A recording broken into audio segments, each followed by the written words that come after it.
Per sentirsi di parlare dell'assessore Popillo. Prego.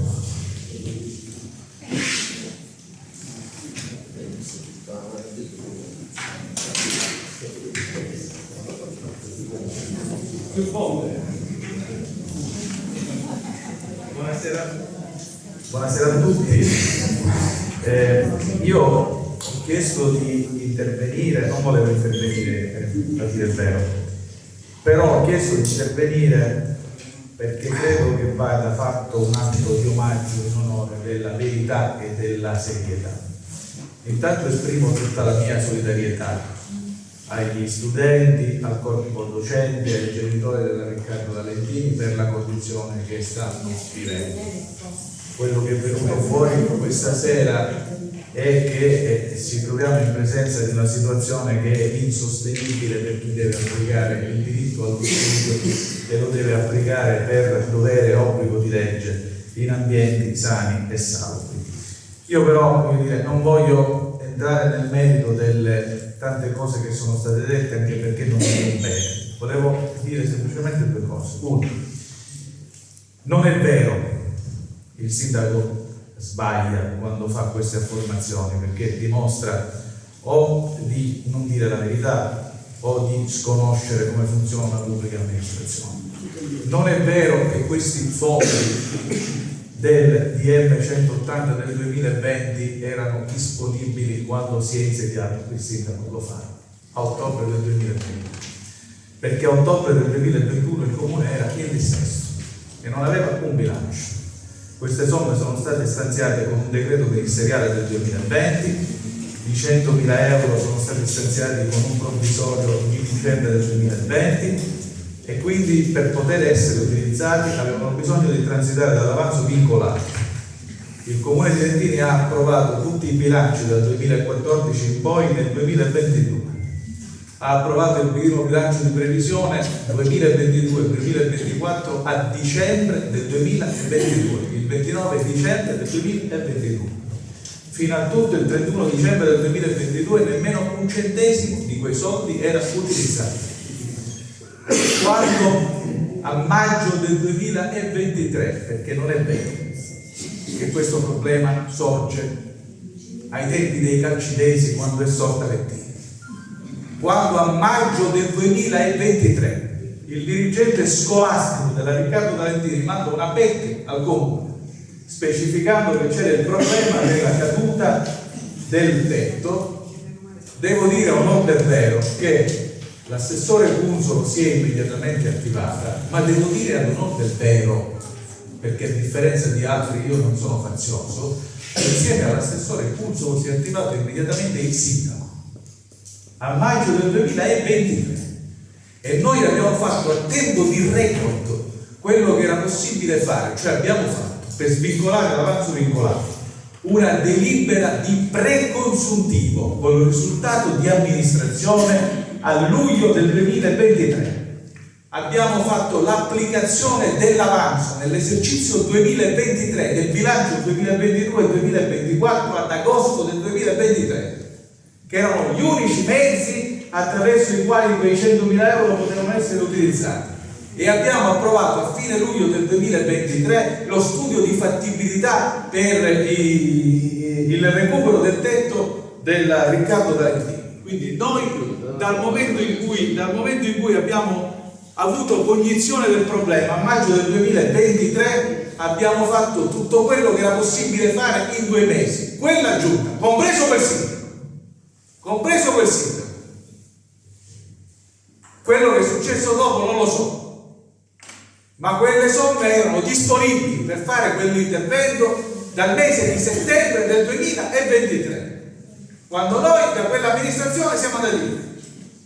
Quello che è successo dopo non lo so. Oggi siamo a marzo del 2025, cioè 1 anno e 8 mesi dopo. Quindi allora non veniamo a dire che siamo tutti colpevoli, perché non siamo tutti colpevoli, perché ci sono i fatti. La pubblica amministrazione si fa con i fatti e con gli atti amministrativi. Giusto? Quello che è successo non lo voglio sapere. Seconda questione, la situazione è molto grave. È molto grave e molto serio. Guardate, questa amministrazione ha approvato una delibera di giunta il 22 di febbraio di quest'anno, ma la numero 22, anzi il 26 di febbraio. Ma voi l'avete letta questa delibera? Che tutti citano. Cioè io vi dico un passaggio di questa delibera. La giunta comunale,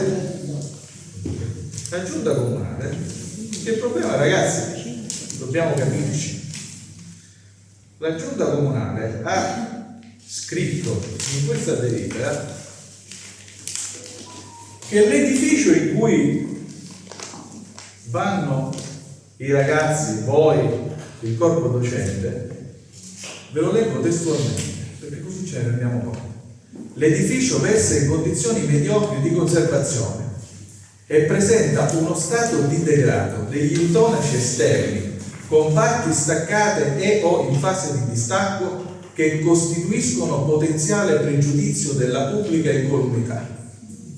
Infiltrazioni di acque meteoriche dai soffitti dei locali del secondo piano dovuti al deterioramento dell'impermeabilizzazione e del pavimento della terrazza che hanno provocato lo sfondellamento dei solai, e l'infiltrazione si è verificata anche in corrispondenza dei giunti sismici, presumibilmente per una cattiva esecuzione dei lavori di loro impermeabilizzazione. Tutti i vani tecnici al piano terrazza mostrano sui relativi solai segni gravi di infiltrazioni di acque meteoriche con deterioramento parziale delle solette in latero cemento. Gli infissi interni sono vetusti e presentano segni evidenti di usura e di degrado. L'impianto di illuminazione mostra gravi carenze di manutenzione. L'impianto di sicurezza e di emergenza sono carenti e da manutenzionare o rifare. L'impianto elettrico per la distribuzione dell'energia dell'edificio è da rimanutenzionare e ricertificare. L'impianto di messa a terra richiede interventi di manutenzione in alcuni punti. L'impianto antincendio centralizzato ad acqua a seguito di sopralluogo tecnico si è rivelato fuori servizio ed è inadeguato alle attuali norme specifiche. Esso non consente quindi di valutare le condizioni di tenuta e di funzionalità dei nastri esistenti all'interno dell'edificio. Cioè la giunta comunale con delibera ha certificato che l'edificio della Riccardo Tarentini versa in queste condizioni, quelle in cui vanno i ragazzi. Non me lo invento io, è scritto in questa delibera. Ora vedete, e concludo. Il sindaco stasera ha anche detto di avere parlato con la ditta che si dovrà occupare di questi lavori. È strano che conosca questa ditta, visto che all'albo pretorio del comune di Deltini non c'è ancora alcuna determina di affidamento dei lavori a una ditta. Detto questo, io dico semplicemente che la situazione è seria. Allora mi rivolgo al Presidente del Consiglio Comunale, perché riconosco al Presidente del Consiglio Comunale, permettetemi, un'onestà intellettuale superiore a quella degli altri, e perché credo che abbia la consapevolezza che quando questo carrozzone tra qualche mese finisce, lui in questa città vuole continuare a viverci e a lavorare. Se tutto questo incantamento finisse nelle mani del procuratore della Repubblica, che cosa succederebbe? Che cosa succederebbe? Allora, per evitare che questo accada, siccome siamo tutti responsabili, e sarebbe giunto il momento che questa amministrazione comprendesse la differenza tra lo scontro politico e il ruolo istituzionale, perché ci sono problemi nei quali per il ruolo istituzionale che ricopre l'amministrazione appartiene a tutti e deve cercare anche aiuto quando ha bisogno. Allora, per evitare che questo accada, si faccia in modo che la tempistica che ha detto il sindaco, quella dei 100.000 euro, lasciamo perdere tutto il resto che poi lo vedremo, venga rispettata, e che domani i ragazzi abbiano la scuola sistemata nel modo migliore possibile, perché altrimenti, cari consiglieri di opposizione e amici, noi dobbiamo prendere l'impegno che se non sarà così, dopodomani di questa vicenda non si occuperà più il sindaco, ma se ne occuperà la Procura della Repubblica.